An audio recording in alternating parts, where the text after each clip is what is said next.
Alors en 2014, il y a eu un petit peu plus de délinquance, c'est vrai.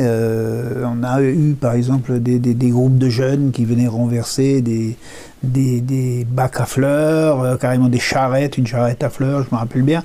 Donc, mais Haute-Marsheim n'est pas plus dangereux que les autres villages. C'est pas Chicago, hein, Haute-Marsheim, loin de là. Nous, ce qui nous intéressait, c'est de protéger au niveau, avec la vidéosurveillance, de protéger déjà les établissements publics, c'est-à-dire la mairie, l'abbatiale, qui est comme le joyau d'Haute-Marsheim, et puis les écoles. Ce qui me paraissait important, c'est de protéger les enfants.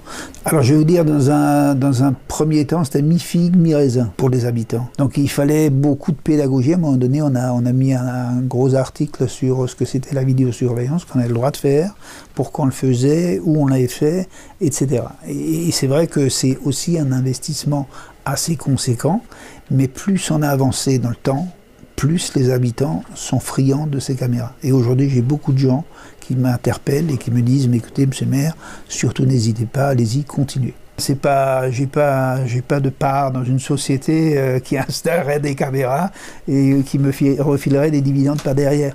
De mon point de vue, l'investissement vidéoprotection et l'investissement PM est un bon investissement. Vous ne mesurerez jamais tout le retour sur investissement.